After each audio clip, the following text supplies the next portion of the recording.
সাঈদীর যে মৃত্যুদণ্ডাদেশ সেটা যে বহাল থাকে তাহলে হয়তো কিছুটা ঘটতে পারে, যেভাবে এর আগে ট্রাইব্যুনালের রায় ঘোষণার পর সারা দেশে একটা ভয়াবহ অবস্থা তৈরি হয়েছিল, অরাজকতা তৈরি হয়েছিল, সেই ধরনের একটা কিছু হতে পারে সিলেট। তবে সিলেটের বিশেষ কোনো এলাকা নেই যেখানে তারা বিশেষ নজর দেবেন। পুরো সিলেট জেলায় জামাতে ইসলামীর কিছুটা প্রভাব আছে, তাই পুরো জেলাকেই মাথায় রেখে নিরাপত্তা ব্যবস্থা সাজানো হয়েছে। প্রায় ইতোমধ্যে সিলেট মেট্রোপলিটন পুলিশ কমিশনার তার সহকর্মীদের নিয়ে বৈঠক করেছেন, বৈঠকে নির্দেশনা দেওয়া হয়েছে। সেই মোতাবেক ইতোমধ্যেই নিরাপত্তা বাহিনী তাদের কাজ শুরু করে দিয়েছে। জেলা পুলিশও আমাকে জানিয়েছে যে তারাও তাদের পুরো জেলায় তার নিরাপত্তা ব্যবস্থা জোরদার করেছে। পুলিশের পাশাপাশি বিজিবি থাকবে, সিলেট মহানগরীতে থাকবে 4 প্লাটুন এবং জেলা পুলিশ আরও 3 প্লাটুন বিজিবি চেয়েছে। কাল সকাল থেকে তারা তার টহলে নামবেন, সেই সাথে র্যাবও থাকবে। আর যেটা সিলেটবাসীর মনে বুঝতে পেরেছি। রিটন, অপু এবং আজাদ, আপনাদের তিনজনকে অনেক ধন্যবাদ তথ্যগুলো দেওয়ার জন্য। আপা, আপনাদের সাথে আরো অন্যান্য বিষয় নিয়ে আলোচনায় ফিরবো, তার আগে আমার একটা বিরতি নিতে হবে। একটা বিরতি নিয়ে ফিরে আসছি, এখনই সাথে থাকুন।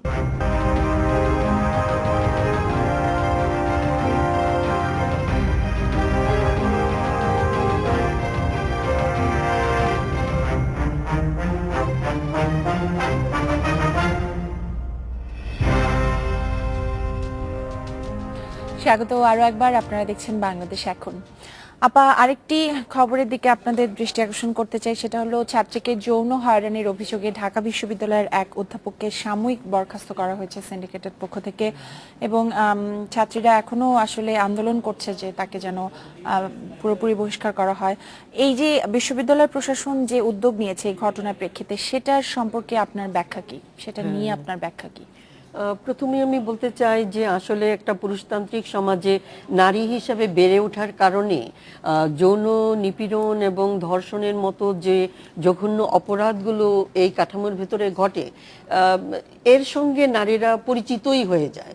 মোটামুটি সকল নারীরই কোনো না কোনোভাবে পরিচিতি ঘটে, এবং এটি সেই কারণে নারীদের জন্য একটা সামষ্টিক চৈতন্যের মধ্যে প্রচণ্ড বেদনা, ক্ষোভ, হতাশা এবং এক ধরনের ক্রোধের সঞ্চার করে। ঢাকা বিশ্ববিদ্যালয়ের যে ঘটনাটা আমরা দেখলাম, যে সোনার ঘটনাটি ঘটেছে, শোনার পরপরই কিন্তু শিক্ষার্থীরা ব্যাপক একটা প্রতিবাদ করেছে। প্রতিবাদের কথাই যদি বলি, তাহলে জাহাঙ্গীরনগর বিশ্ববিদ্যালয় হচ্ছে সবচেয়ে ভালো উদাহরণ, যেখানে এই ধরনের অপরাধের বিরুদ্ধে সবসময় প্রতিবাদ হয় এবং আওয়াজ তোলে মানুষ। এবং এই যে জঘন্য একটি নৃশংস ঘটনা, এটা যে একটি অপরাধ, এটা জাহাঙ্গীরনগর বিশ্ববিদ্যালয়ই সর্বপ্রথম উন্মোচন করেছে। কারণ আগে অপরাধটাই ঢেকে ফেলা হতো।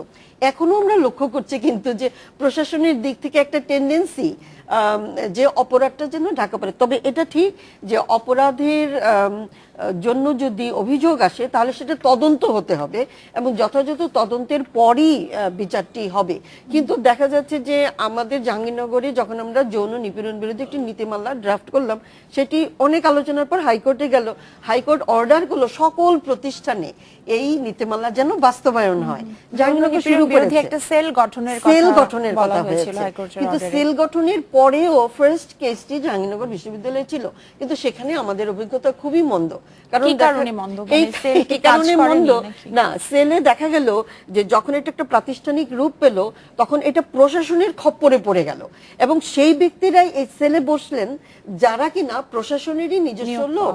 এবং প্রশাসন মনে করলো যে এই সেল থাকলে, মানে তারা মনে করেন যে সেক্সুয়াল অ্যাবিউজের ঘটনা এত বেশি আলোচিত হচ্ছে, প্রশাসন মনে করে এতে তারই লজ্জা হচ্ছে, তার অপরাধ, ফলে এটা ঢাকতে হবে।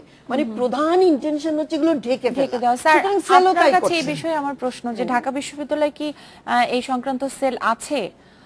আর যদি নাই থাকে, আমারও মনে হয় নাই, যদি না থেকে থাকে, আর প্রশাসন কেন, আপা যেটা বলছিলেন যে প্রশাসন সবসময় ঢাকতে চায় শিক্ষকদের বিষয়টা, এটা কেন আপনার কি মনে হয়? এই জায়গায় আমি একটু বলতে চাই যে এই ঘটনাটি মানে রাদার একটু প্রশাসনের দিক থেকে সারা একটু তাড়াতাড়ি হয়েছে অন্যান্য ঘটনা। কিন্তু শিক্ষার্থীরা আন্দোলন করেছে, তারা প্রমাণ দিয়েছে যেটা শিক্ষার্থীরা বলছে, তারপর বিশ্ববিদ্যালয় প্রশাসন আসলে এখন একটা তো পুরোটা একটু তদন্ত তো হতে হবে।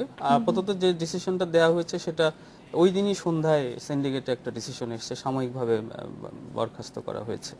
এখন পূর্ণ বরখাস্তের জন্য কারণ দর্শাও নোটিশ দেওয়া হয়েছে এবং একটু তদন্ত সাপেক্ষে তো জিনিসটা আসলে চূড়ান্ত ইয়েটা হওয়া উচিত, মানে রায়টা আসা উচিত।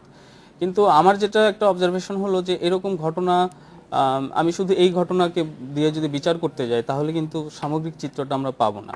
আমরা প্রায় এরকম ঘটনা শুনি, তার সবগুলো কিন্তু আবার প্রকাশিত হয় না। প্রকাশিত হয় না, কিছুটা অল্প প্রকাশিত হয়, কিছুটা ক্যাম্পাসের মধ্যেই জানাজানি হয়, দ্রুত একটা পানিশমেন্টও দেওয়া হয়।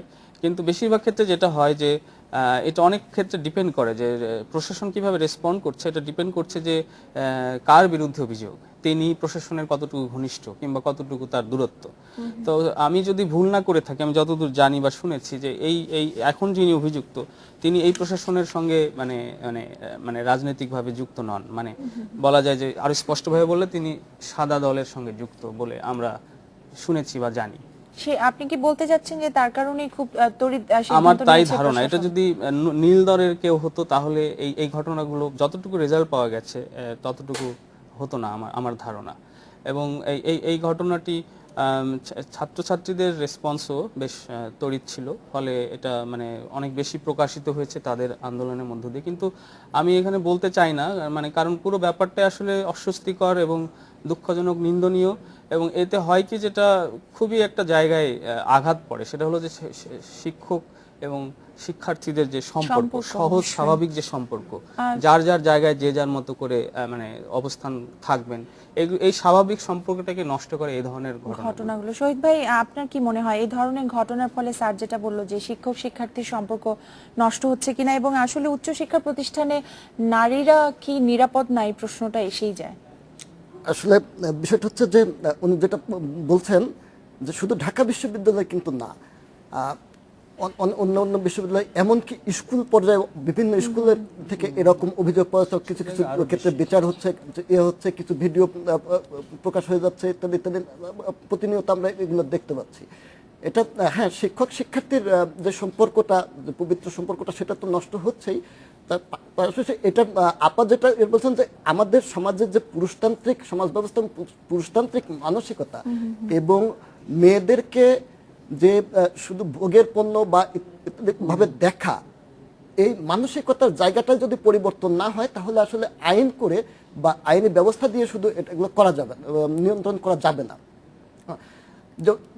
বিশ্ববিদ্যালয়কে আমরা মনে করি বিশ্ববিদ্যালয়ের যারা শিক্ষক তারা জাতির সর্বোচ্চ মেধা বা এরকম, সেই প্রতিষ্ঠানে মানে তাহলে আমরা সেখানে যখন এরকম অভিযোগ দেখতে পাই, শিক্ষক যারা মানুষ গড়ার কারিগর, প্রাইমারি স্কুলের শিক্ষক, হাই স্কুলের শিক্ষক, তাদের কাছে যখন আমরা এই জিনিসটা এটা নিয়ে আলোচনা তখন আমরা দেখতে পাই। শহীদ ভাই, আমাদের সাথে রাজশাহী বিশ্ববিদ্যালয়ের আইবির অধ্যাপক মোহাম্মদ হাসনাত আলী আছেন। স্যার, আপনাকে স্বাগত জানাচ্ছি। আপনার কাছে আমার প্রশ্ন যে রাজশাহী বিশ্ববিদ্যালয় থেকেও আমরা এই ধরনের অভিযোগের কথা শিক্ষকদের বিরুদ্ধে বেশ কিছুবার শুনেছি। এই অভিযোগগুলো আসলে কেন ওঠে এবং বিশ্ববিদ্যালয় প্রশাসন কি ধরনের ব্যবস্থা এখন পর্যন্ত নিয়েছে এসব অভিযোগের বিরুদ্ধে?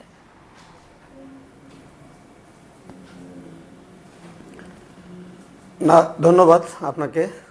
রাজশাহী বিশ্ববিদ্যালয় হাইকোর্টের নির্দেশনা অনুযায়ী ইতোমধ্যেই যৌন নিপীড়নমূলক যে প্রতিরোধ কমিটি গঠিত হয়েছে, যার নেতৃত্বে আছেন রাজশাহী বিশ্ববিদ্যালয়ের অধ্যাপিকা মাহবুবা কানিস কেয়া। এ সমস্ত অভিযোগ যখন ছাত্রীরা লিখিতভাবে সেই কমিটির কাছে করে, এবং এখানে বলে রাখা ভালো যে এই কমিটি অত্যন্ত শক্তিশালী একটি কমিটি, এবং রাজশাহী বিশ্ববিদ্যালয় অথরিটির সিন্ডিকেট কর্তৃক অনুমোদিত এই কমিটি, এবং সকল অভিযোগগুলো পুঙ্খানুপুঙ্খানুভাবে তদন্ত করে এগুলো দেখা হয় এবং শাস্তিও হয়। আপনারা নিশ্চয়ই জেনে থাকবেন যে কিছুদিন আগেও ব্যবস্থাপনা বিভাগের একজন শিক্ষকের বিরুদ্ধে এ ধরনের একটি অভিযোগ প্রমাণিত হওয়ার পরে তার শাস্তি কিন্তু হয়েছে। আবার ঠিক একইভাবে এটি না বললেই নয় যে কখনো কখনো কিন্তু ভিত্তিহীনভাবে কিছু কিছু অভিযোগও উত্থাপিত হয়। উদাহরণস্বরূপ বলা যায় যে কিছুদিন আগে সমাজবিজ্ঞান বিভাগের জনৈক শিক্ষকের বিরুদ্ধে এ ধরনের একটি অভিযোগ উত্থাপিত হলে এই নিপীড়ন বিরোধী যে কমিটি, সেই কমিটি কিন্তু সেই ঘটনার সত্যতা খুঁজে পায়নি। সেটা আমার যেটা প্রশ্ন যে অভিযোগের ভিত্তি থাক বা না থাক, এই অভিযোগগুলো উঠছে কি কারণে? বিশ্ববিদ্যালয়ের মতো একটি সর্বোচ্চ শিক্ষা প্রতিষ্ঠানে এই ধরনের অভিযোগ ওঠার কারণ কি? না, অভিযোগ ওঠার মূল কারণটি যেটা হলো যে হয়তো আমরা কেউই সম্পর্কের মাত্রাটাকে নির্ধারণ করে নিচ্ছি না। আমি শিক্ষক হিসাবে কিন্তু আমার সম্পর্কের একটি মাত্রা থাকা উচিত। ঠিক একইভাবে আমাদের যে ছাত্রী বোনেরা আছে বা ছাত্রী মায়েরা আমাদের যারা শিক্ষা গ্রহণ করছেন, তারাও কিন্তু সবাই কিন্তু অ্যাডাল্ট। অতএব তারাও কিন্তু মেশার ক্ষেত্রে আমি মনে করি যে একটি সম্পর্কের মাত্রা যদি আমরা নির্ধারণ করে নিতে পারি তাহলে কিন্তু এই অভিযোগের মাত্রাগুলো কিন্তু কমে আসবে। কিন্তু আমরা মনে হয় সেই জায়গাটি আমরা দৃষ্টিপাত করছি না। আইন করে এটা কোনোভাবেই করা সম্ভব নয়, আইন করে আপনি এগুলো বন্ধ করাও যাবে না। এখানে যে নৈতিকতার জায়গা, এখানে যে যে পারস্পরিক যে শ্রদ্ধাবোধ, পারস্পরিক যে মেলামেশার যে একটি মাত্রা, সেই মাত্রাটা যদি সঠিকভাবে আমরা প্রত্যেকের জায়গায় থেকে অনুসরণ করি তাহলে এটি কিন্তু সত্যি সত্যিই কমে আসবে এবং এক্ষেত্রে উভয় পক্ষকেই দায়িত্বশীল আচরণ করা বাঞ্ছনীয় বলে আমি ব্যক্তিগতভাবে মনে করি। স্যার আপনাকে ধন্যবাদ। আপা স্যারের বক্তব্য শুনছিলেন, আপনি নিশ্চয়ই কিছু বলতে চান। আমি আমি আমি আপনার এই কথাটা শুনবো একটা বিরতি নিয়ে, তারপর একটা বিরতি নিচ্ছি। বাংলাদেশ এখনই ফিরছি একটু পরেই।